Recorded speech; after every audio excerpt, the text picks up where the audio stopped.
And before I start seeing wrinkles on my face, I need to come up with a plan.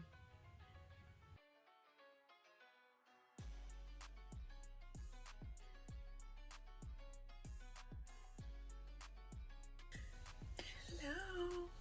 Hello, beautiful people. Welcome back to my channel. My name is Ariel, and this is where we talk beauty, fashion, and lifestyle. But today is gonna be a little bit different. Today we're gonna talk about what's going on. Yeah, like the real deal. What has been going on lately? Because I think I kind of disappear a little bit from social media. So let me update you guys on that first. Then we're gonna talk about relationship.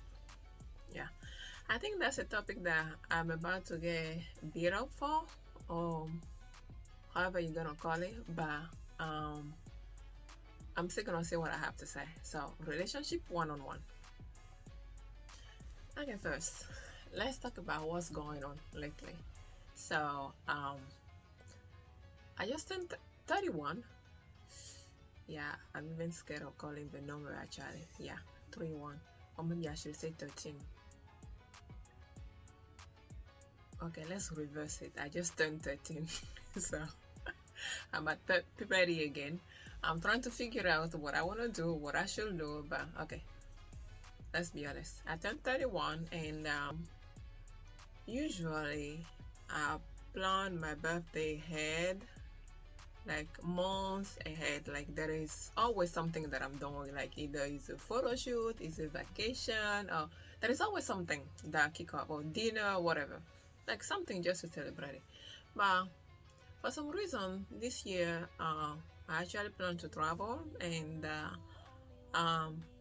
2 weeks before it happened, I canceled the flight, I canceled the hotel, I just canceled everything because I feel like, it's time for me to take a step back and figure out exactly what I want to do from now on. Because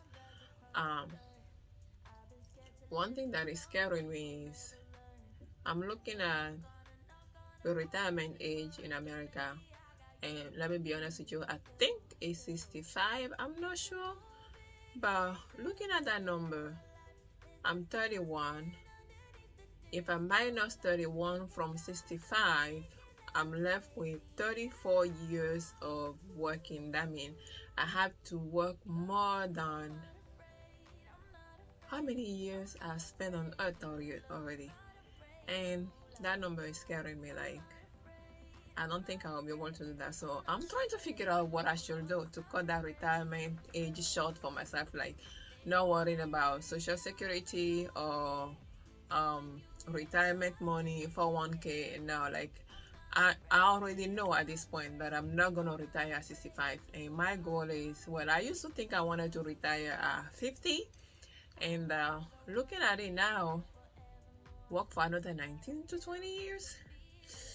uh, that's what the question is, because now I don't think I can do that. So I'm trying to figure out something else around it, like something that can work for me to stop clocking in and out, I should say. So that is a question. That's a big ball that I'm walking around. Like, I need to find a solution to it. And that was what actually made me cancel everything, and I sat home trying to figure it out. And let me tell you, I still haven't found a solution to it. Like, I have not come up with a plan yet, let me put it like that. But beside that, it was okay. Not doing anything. At least I get a time to sleep for the first time on my birthday. Didn't do anything. Like, I didn't even post it. So who remember it, remember it. Who did not remember it, well, forget it. We keep it rolling. Like, it's not a big deal, kind of ish. But okay, let's put that on the side. Now let's talk about relationship. The reason why I'm talking about relationship is because I don't know, I'm hearing so many stories out there. I know I'm only 31 and I probably have no right or no experience talking about relationship, because there are people that has been in relationship before I was born, and there are people that started after I was born that have break it. And actually, let me say, nowadays relationship don't even last like You meet somebody today, we get in a relationship tomorrow, we break up the next day. That's the end of it. And we have so many people that want to be single. And I think I do not actually blame them. Even though some of us cannot be single or don't want to be single, let me put it like that. But I'm not against being single. If where you are does not work for you, trust me, I will not encourage you to stay. And one thing that I don't do is, when it comes to relationship, I don't give advice. I do not. I can give you my opinion. I can give you my side of a story. But at the end of the day, that relationship is between two people. And regardless how much the third party puts in there, it's still different. Relationship is between two people. And those two people speak a language that no one else will understand, regardless how we try to break it.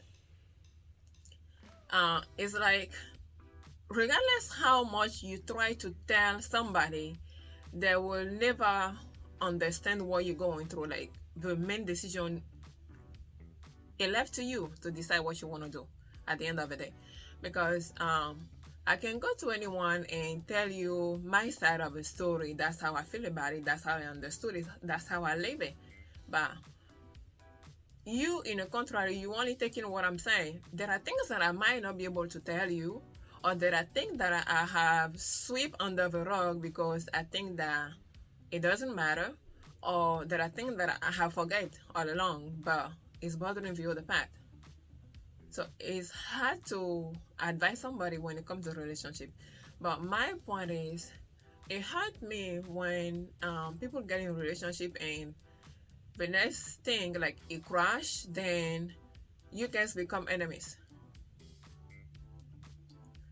And worst case scenario, when there is a kid in between, it even make it worse, because now you have a kid that is being raised in a broken family to start with. And when society decides to do whatever they want to do, it comes back, oh, he was raised in a broken family or so ever. And some women decide not to hear that from the kid, so we sit in a relationship till things get ugly. Like, if I get to break up with somebody, we don't have to be enemies. No, we don't. Well, I don't even have the energy to be enemy. Like, any bad energy, I'm just not for it. Like, we break up. Let we go our way separately. We can talk, fine. Hey, hi, how are you? And that's where it ends. Or let's not talk at all. I'm okay with that too. Like, okay, mind your business, I mind mine. But like, we don't have to be enemy, like beefing, insulting each other on social media, getting back at each other. It takes time and energy, and it's just a waste of time. Like, you wasting so much time doing things that you don't even need in your life. Like, what's the point? And that's what got me back to relationship one-on-one. So my point is, people define relationship separately, and my own definition of relationship, like, is based on respect. Let me say, when it comes to relationship, my 5 standard, I should say, my 5 standard, like the basic that you should at least consider before you walk into a relationship. The number 1 will be trust.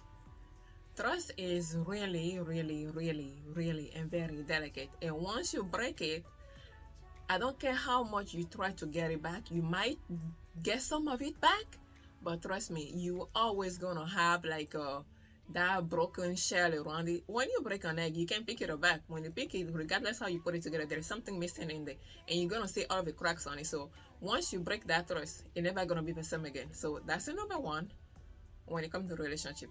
Number 2, respect. You have to respect each other.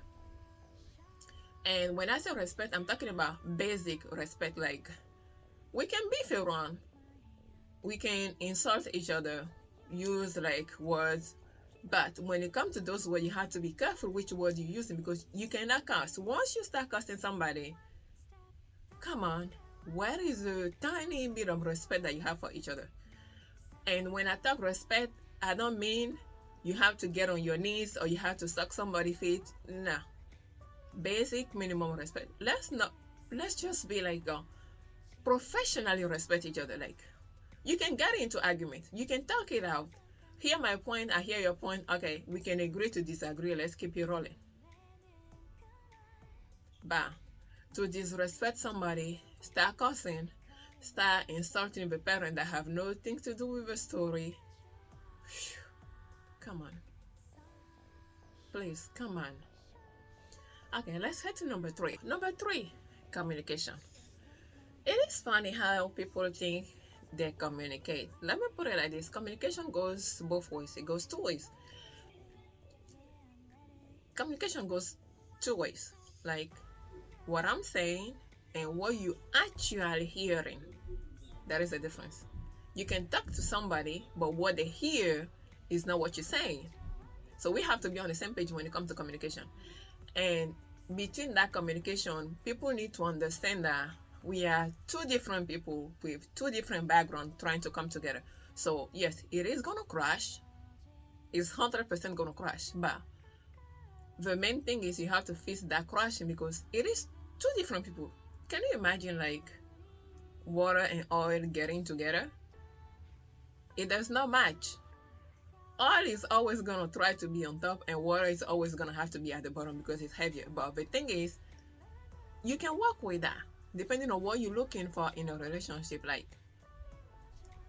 you just have to understand that part of it, and it make it easier when you try to communicate because where he come from is different from where you come from. You trying to get together to make it one. Don't you think that it is gonna crash? That's two different people that we're talking about. So you have to be able to communicate. And when I say communication, basic communication, you have to be able to listen and understand what the other person is trying to say versus filtering what they're saying and trying to understand what you want to understand. And it goes back to the same way. We can agree to disagree, but let me say what I'm saying and hear me out first. And that's something that a lot of people fail to do. Number four, patience. Take a lot of patience to be in a relationship. But that does not mean that you have to let the other person pass your threshold. We all have a threshold when it comes to patience. Matter of fact, I do not have patience at all, like zero tolerance for nonsense. That is me. But does that mean that the other person doesn't have their own threshold? Yes, they do. But when it comes to you two communicating, you have to insert that patient part of it because you have to be patient enough to listen to somebody. People talk a lot of crap. We talk a lot of nonsense. And well, me in particular, let me not say all females talk a lot of nonsense, but I do talk a lot of nonsense. So it takes a lot of patience for you to be in a relationship with somebody. You have to tolerate like those tiny, minor stuff. You have to let some of them go. Like just sweep it under the rug and keep it rolling because at the end of the day, it really doesn't matter. That tiny one, it really does not. Number 5, when it comes to relationship, is love. Yeah, I put it last on my list because that's the least. I know people believe that love is the one that make all relationship keep it rolling, rock and roll, but from my understanding, it's not. That's the last one that I'm gonna put on the list because, put it like this: when you're trying to come up with a recipe, you have all your ingredients, right? Love is like that piece of salt or seasoning that you add to the whole thing, like to make it all sweet and all keep it rolling. Yes, that's a small part of it that you have to sprinkle a little bit on top of it, and we're good to go. I know it's important, but that's number 5 important in a relationship because I think what we do these days is, because you fell in love with somebody, they have to put the ring on your finger, and the next thing that we know is, I want a divorce. Oh, I don't love him anymore. Oh, I don't love her anymore. Oh, I can't take this. Oh, I can't do this. Because you put love as number 1 on your list. No. Sis, bro, I don't know, but love is not the first one that you should prioritize when it comes to relationship. Because you have a seasoning does not mean that you can make up a recipe, that you can make up a stew or a soup or whatever you're trying to make. If you're trying to make soup and all you have is salt or seasoning, when you add water to that, are you really gonna be able to taste what you want to taste in that relationship? No, then it become salty water, and then we start arguing. Oh no, this is not what I saw. Oh no, this is not what it was. Being in a relationship with someone outside living separately is different from living with somebody. And that's what we fail to understand. You pick love, okay. All you know, oh, I love her. Oh, I love him, so we should get together. No. Only love does not make up relationship. Only love does not make up the whole other part of marriage or however you guys call it. No, it does not work like that. You have to add other things to it. Within that 5 components that I just gave, you need to have at least 4 of them. So you got to pick which one is more important for you.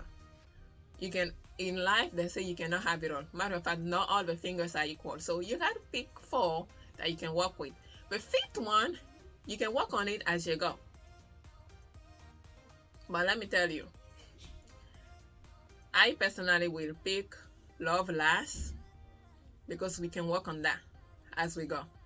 If I pick respect, I'm not going to allow you to disrespect me. So that's a big no-no. I cannot be working on respect, and that is start from the get-go. Somebody that does not respect you today will not respect you tomorrow. Trust. I cannot put trust last. We cannot work on trust. It's not possible, because once you break it, to put it together, I don't care how much you try. You can try like for the rest of your life. It only takes you 1 second to break it, but for you to face it, I don't think it's feasible. I personally think trust is not feasible, and once you break it, it's gone. Regardless how hard you try, you're only gonna be similar, close to where it was, but it will never come back to the same. And finally, we women, we are petty, because once you break it, trust me, now and then we're gonna bring it back. I am gonna remember that you did it, and you cannot tell me not to remember. It's my brain. Like, that's how we are made. That's how we function. Like, it's not possible. It's just how we are made. Like, we have so many things going on in there, and you're gonna ask me not to remember? No. I might put it somewhere in the closet, but trust me, when it's time to bring it down, I'm pulling it right back, because we are gonna talk about it. And that's how we start. Argument on argument, problem not solved, and we keep it going, keep it going, keep it going. It get bigger, and one day, poof, everybody get tired. And we break up. And it get nasty. Because there are so many things that you've been holding on to that it gets to the point that you are suffocated, like you can't breathe anymore, and you have to get it out. And before we get to that point, why not start from scratch and fix the problem before we get into? Well, I personally will fix the problem from scratch rather than get into tomorrow and be like, oh, I can't breathe, or start looking for somebody to come and fix it. And let me tell you, relationship is between two.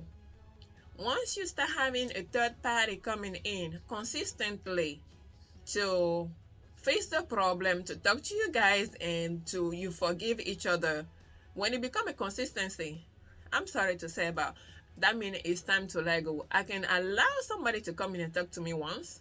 I can allow somebody to come and talk to me twice, but it's not going to be 3. I can let it slide once.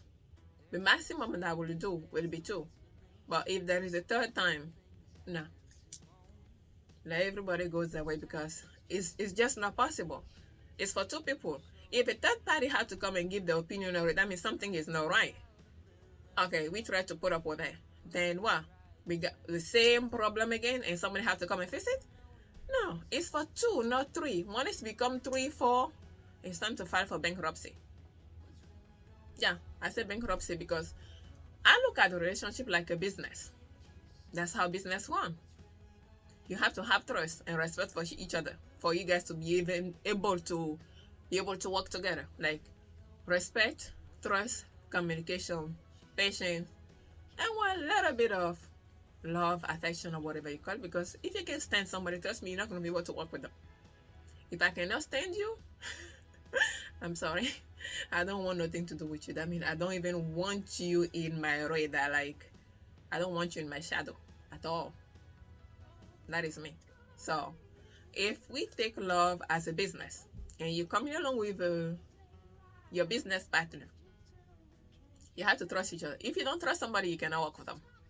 If somebody does not trust you, they cannot work for you or they cannot work with you, and it goes both ways. So you have to establish that little bit of trust. And once the things go bad or the trust is broken or whatever happened, you have to file for bankruptcy. I mean, you gotta let it go. Take whatever you can take. If it's uh, financial relief that you're getting or emotional relief that you're getting or whatever it is, pack it up and keep it rolling. Don't hold on to it, because holding on to your past relationship will not allow you to move forward. And you have to be able to leave your past alone, get your lesson that you have to get out of it, and move forward. And I think one mistake that many people make is running away from the past. The more you run away from the past, I believe that life goes in a circle. The more you run away from it, you're going to hit it back. So you're repeating history by trying to run away from your past. The best thing that you can do, take it as a lesson, pick what you got to pick, and move on. Thank you very much for stopping by. So this is where we're gonna leave it today. If you take anything out of this video, please go ahead and give it a thumbs up. I want to say it in a comment. And if you have not subscribed already, please go ahead and hit the subscription button for me so you don't miss out on any of my video. Thank you. Bye bye.